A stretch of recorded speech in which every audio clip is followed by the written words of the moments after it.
네, 대표님과 또 시장 이야기 좀 나눠보겠습니다. 자, 그래도 코스닥 지수가 반전을 해주고 있긴 한데요. 우선은 헤드라인부터 저희 열어보도록 하겠습니다. 오늘 첫 번째 뉴스 바로 한번 살펴보시죠. 자, 먹는 비만약 시대에 관해서 우리가 일전에도 또 시장에 주목을 받았던 적이 있었는데 오늘 또 이 뉴스에 우리가 집중을 해봐야 될 그런 이유가 있을까요?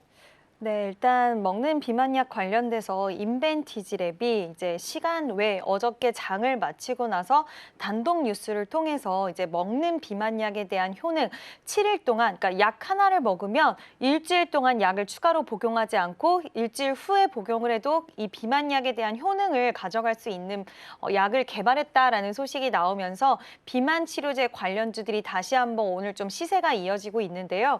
일전에 이제 한 일주일 전쯤 일라이릴리에서도 좀 좋은 소식을 전해줬습니다. 경구용 비만 치료제 오포글리프론이 임상 3상 실험에서 굉장히 좋은 그런 결과치를 도출을 했는데 먹고 나서 9개월 복용에 몸무게가 평균적으로 한 7.3kg 정도 줄어들었다라는 소식이 나오면서 비만 치료제 관련주들이 시장의 관심도를 끌어당겨줬고 어저께 같은 경우에 또 인벤티지랩이 경구용 치료제 관련돼서 좋은 소식이 나오면서 오늘도 비만 치료제 관련주들이 추가적인 시세를 좀 이어가고 있는 그런 모습입니다. 네, 인벤티지랩이 이제 먹는 비만약 효과 지속 기간 연장 소식에 상한가에 가기도 했고 더불어서 신고가를 달성하기도 했습니다. 오늘 시장에서는 인벤티지랩도 오르고 큐라티스라는 종목도 오르거든요. 어떤 연관성이 좀 있는 걸까요? 네, 결국에는 이제 먹는 치료제 관련돼서 이제 앞으로 좀 기대를 하는 부분이 있다라고 보시면 될 것 같습니다. 이 먹는 치료제 자체는 우리가 원래는 주사 치료제가 굉장히 인기가 많았잖아요. 제 주변에도 위고비의 그 효능을 보신 분들이 상당히 많이 계신데 이제 주사 치료제 같은 경우에는 효능은 보기는 했지만 번거롭다라고 할 수가 있을 것 같습니다. 좀 번거로움이 있는데 이제 개발 좀 쪽에 다시 한번 시장의 기대심을 가져갈 수 있는 먹는 치료제 같은 경우에는 번거로움도 확 줄여주고 여기에 플러스적인 요인으로 가격이 또 저렴합니다. 주사제 같은 경우에는 아무래도 용기, 주사를 계속해서 또 사용을 해야 되다 보니까 이런 용기에 대한 플러스적인 가격에 대한 부분들이 있겠지만 이런 것들이 빠진다는 부분, 이런 것들은 시장에서 당연히 경구용 치료제가 편리함과 그리고 가격 경쟁력을 보유를 하고 있다는 부분이 좀 상승을 이어가는 부분이 아닐까라고 보고 있고요. 사실 이 큐라티스 같은 경우에는 지금 환기 종목으로 지정이 되어 있는 종목이라서 저는 개인적으로 이런 종목에 있어서는 좀 투자 의견 자체로는 별로 좋지는 않다라고 판단을 하고 있습니다. 근데 다만 비만 치료제 관련된 종목군들 중에서 지금 인벤티지랩은 단기 과열 국면에 들어갔는데 아마 제가 알기로는 오늘까지 좀 진행이 되고 아마 끝나는 걸로 알고 있는데 공교롭게도 어저께 단독 뉴스가 나왔어요. 그러면서 오늘 이제 30분 단일가 매매가 가능한 상황에서 바로 상한가에 좀 안착을 해주는 모습을 보여줬는데 일단 먹는 비만 치료제라는 그 키워드 자체가 시장에서는 굉장히 핫하게 주가 흐름을 좀 끌어당기고 있다라고 보셔도 될 것 같습니다. 네, 사실 비만 치료제 관련한 섹터들이 그러니까 지난주에도 살짝의 부각을 받았었는데 오늘 인벤티지랩을 필두로 해서 많은 종목군들이 시장에서 올라주는 게 확인이 됩니다. 제가 이제 궁금한 거는 투자자 입장에서는 이제 비만 치료제 그 관련한 기업들이 한때는 계속되는 시장 상승을 일으켰었잖아요. 이번에는 그 정도까지 갈 수 있을까? 그런 생각이 좀 드는데 어떻게 보세요?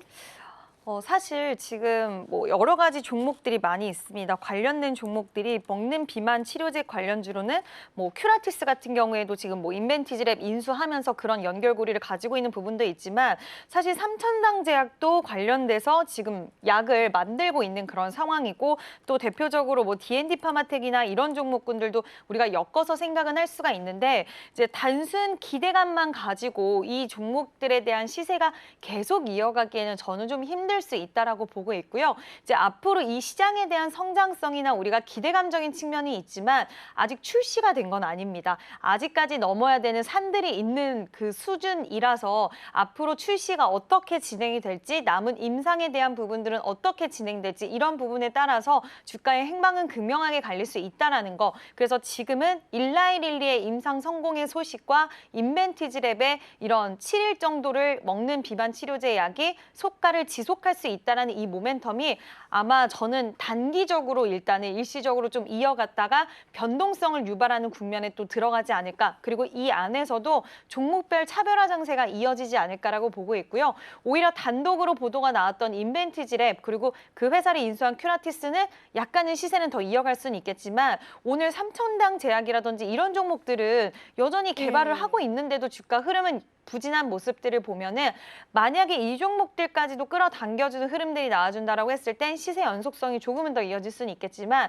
이 안에서 좀 집약적으로 움직이는 흐름이 나와주지 않을까. 그리고 지금 당장 세상 밖으로 나오는 것은 아니기 때문에 이와 관련돼서 조금은 더 올라가더라도 분명히 변동성을 크게 유발하는 구간이 올 수 있다는 점도 좀 유의를 해주셔야 될 것 같습니다. 네. 사실 이제 우리가 또 차트적인 분석이 보면은 이제 급격하게 상승했던 부분들이 있다 보니까 여기에서 대응점이나 트레이딩의 전략을 세워보는 건 쉽지 않은 것 같습니다. 변동성에는 유의를 해보되 그래도 이제 비교적 관련한 모멘텀에서 덜 오른 기업들은 조금 관심 있게 여러분들이 한 번쯤은 바라보셔도 좋지 않을까 싶은데요. 그렇다면 이제 전반적으로 저희가 이제 이게 제약 섹터 쪽으로도 좀 확산될 가능성이 있는지를 좀 살펴보고 싶어요. 그 부분은 어떻게 보세요? 일단 삼성 바이오로직스가 이번에 실적 발표를 했는데 잘 나왔어요. 너무 잘 네, 너무 잘 나왔는데 오늘 또 빠집니다. 오늘 좀 빠지는 현상이 나와주고 있고 또 ABL 바이오도 최근에 주가 흐름이 굉장히 좋기는 하지만 여기서 추가 상방은 제한적인 모습을 보여주고 있어요. 물론 하락도 하지 않으면서 추가적인 기술 이전에 대한 기대감은 시장에 있기는 하지만 이와 관련돼서 좀 비슷한 흐름을 가져갔던 종목들, 뭐 리가캠 바이오라든지 이런 종목들이 상당히 좀 소강 상태에 여전히 좀 있는 모습들을 보여주고 있는데 제약 바이오 안에서는 우리가 아예 보지 말자는 아닙니다. 왜냐하면 AACR이라는 모멘텀이 있기 때문에 이와 관련돼서 뭐 리가캠 바이오라든지 이런 일정, 펩트론도 이번에 AACR 일정이 있습니다. 주가 흐름이 상당히 좀 괜찮은 모습인데 그러니까 결국에는 이 AACR에 대한 모멘텀이 있거나 아니면 기술 이전에 대한 모멘텀이 있거나 아니면 비만 치료제라는 지금 시장의 핫 키워드를 가지고 있거나 이런 여러 가지 그